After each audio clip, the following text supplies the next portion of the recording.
Hello, Virgo. I am so happy and thankful to have each and every one of you here with me today. I'm Anna. Mm.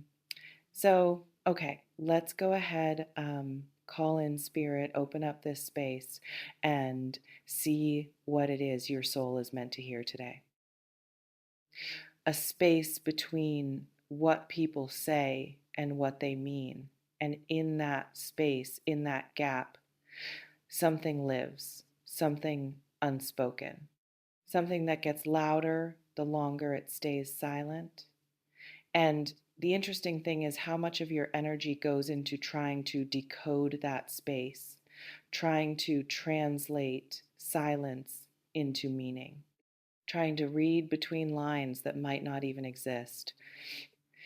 Have you caught yourself doing that? Creating entire narratives from gaps and pauses and things unsaid? And what's fascinating is how that gap, that space between words and meaning, it reveals more about you than about them, more about what you need to believe than about what's actually there, more about your own patterns than about anyone else's hidden feelings. But I'm starting somewhere unexpected. Stay curious. So there's this declaration. They want to talk, but they're hiding how deeply they miss you.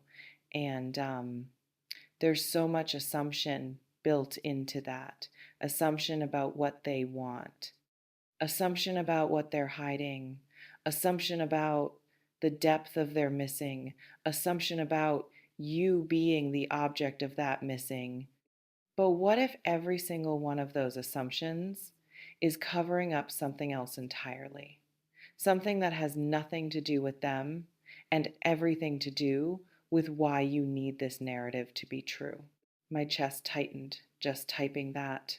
Wait, let me ask you something before we go further. How do you know what someone is hiding? How do you know what exists beneath their words?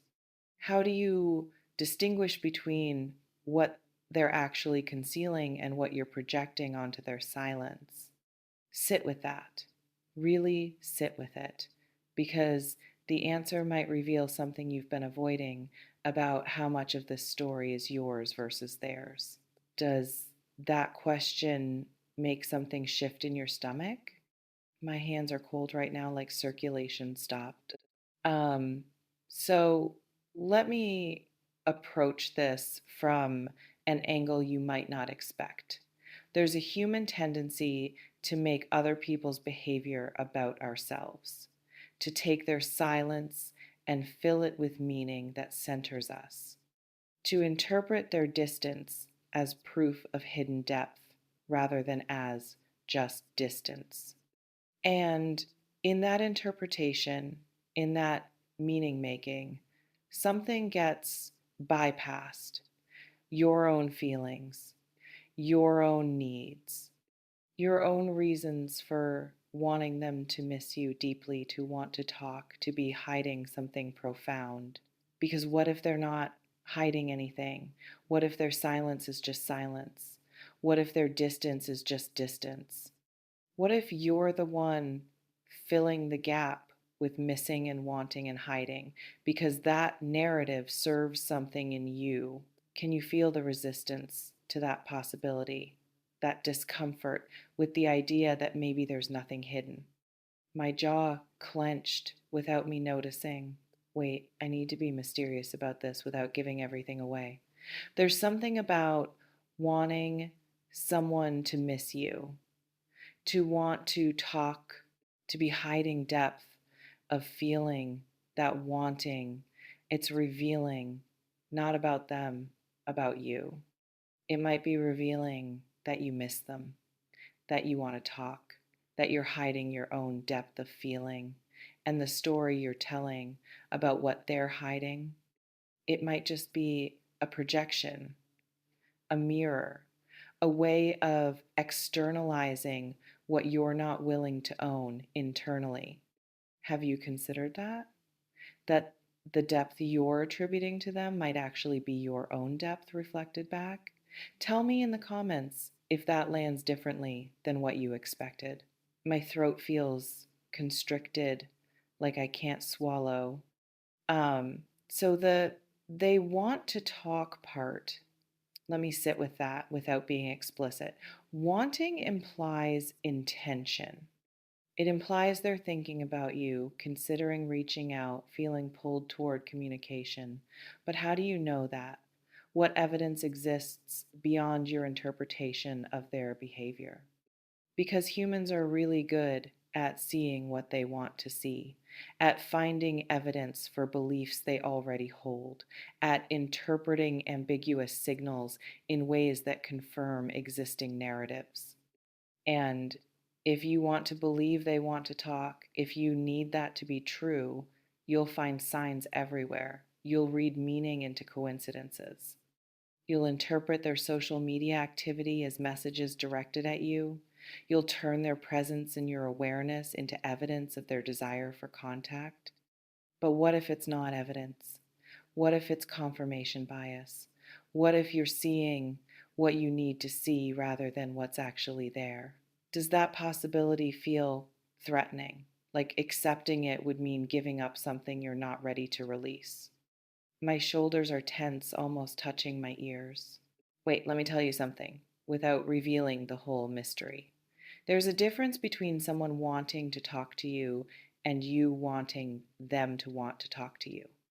Between them hiding how they miss you and you needing them to be hiding it because the alternative is too painful.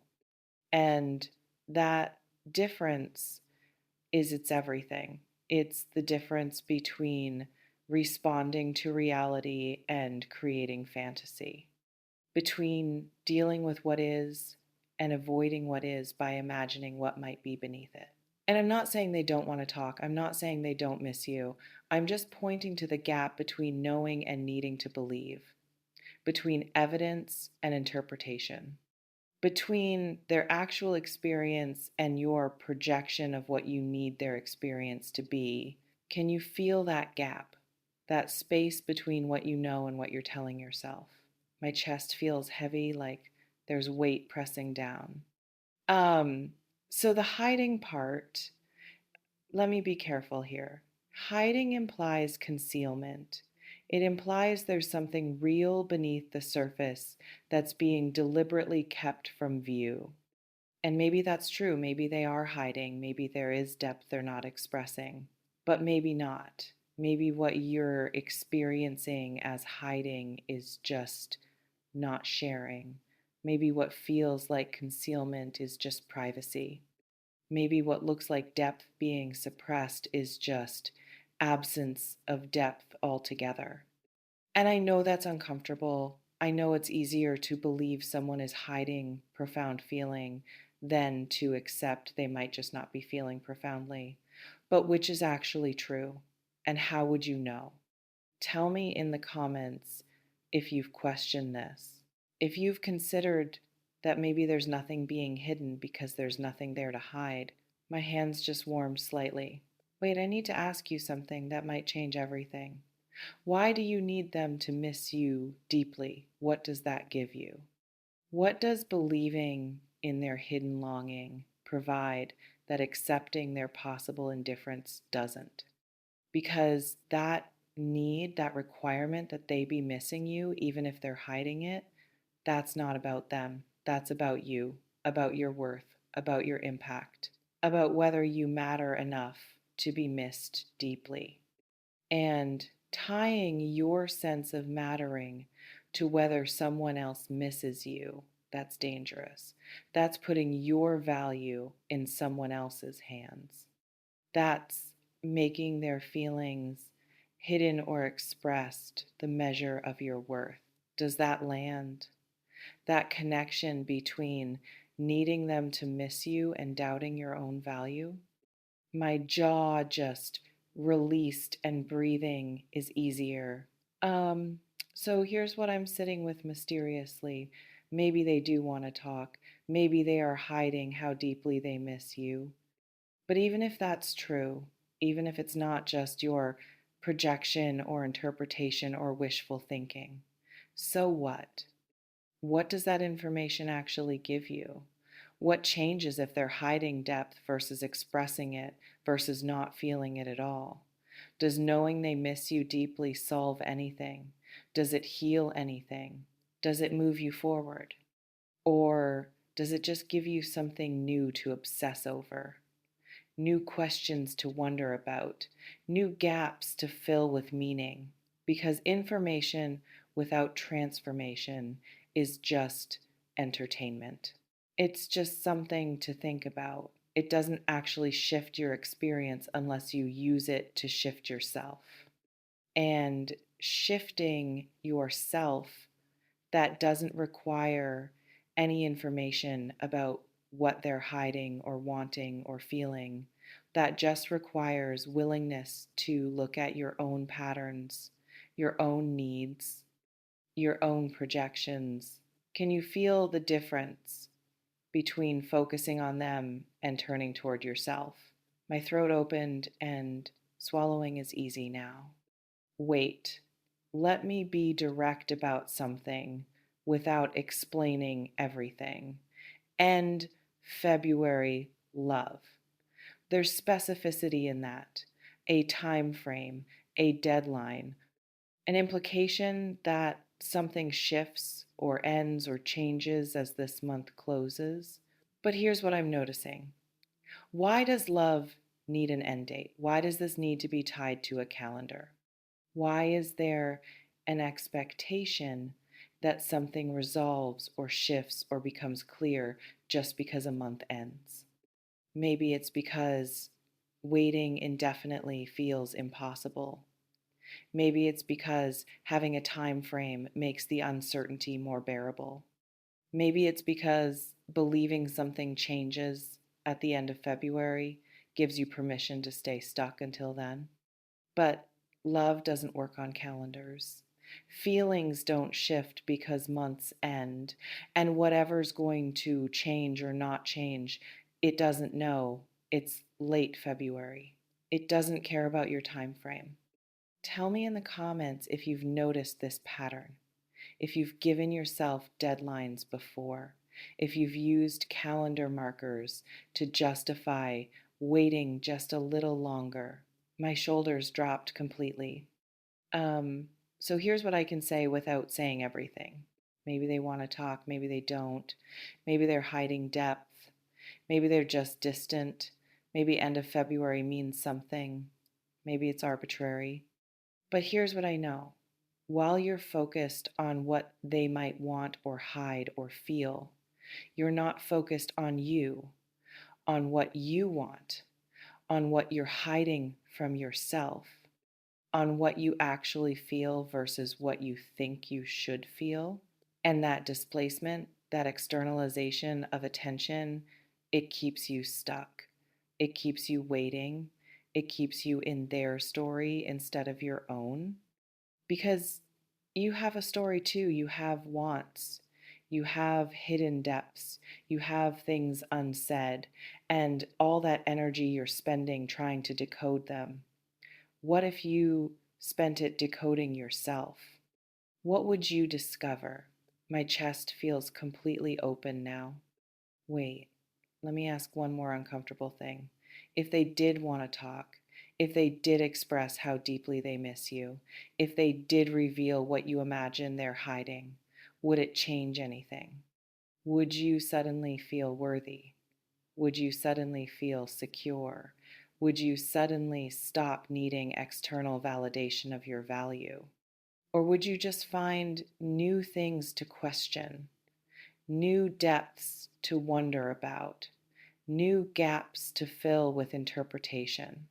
Because if external confirmation doesn't actually heal internal doubt, then maybe the focus on them, on what they want and hide and feel, maybe that's just avoidance of the deeper work, the internal work, the work of validating yourself instead of needing them to validate you. Does that possibility shift something? That maybe you're using them as a distraction from yourself? My whole body feels relaxed now. So here's what I'll say mysteriously: something is trying to talk, something is hiding depth, something is missing profoundly, but it might not be them, it might not be external, it might not be about anyone else at all.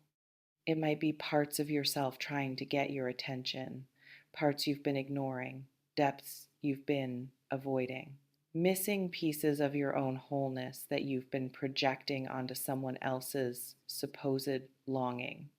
And the end of February thing, maybe it's not about when they make a move. Maybe it's about when you do, when you stop waiting for them to want to talk and start talking to yourself. When you stop imagining what they're hiding and start revealing what you're hiding. When you stop measuring your worth by whether they miss you and start recognizing your value independent of anyone else's feelings. Tell me in the comments if that shift in perspective reveals anything. If turning the focus from them to you changes what you see. If you're willing to explore your own hiding instead of theirs. Because that's where the real discovery is. Not in what they might be concealing, but in what you've been concealing from yourself, about what you need, about what you're avoiding, about why you'd rather analyze their potential depths than face your own. And that facing, that revealing, that honest looking at yourself, that doesn't wait for end of February, that doesn't require them to want to talk, that doesn't depend on anyone hiding or expressing anything. That's just available right now. If you're willing to turn toward it, are you? Truth isn't found in others' stories, it's discovered in your own silence. No predictions, just presence. Stay curious, stay awake.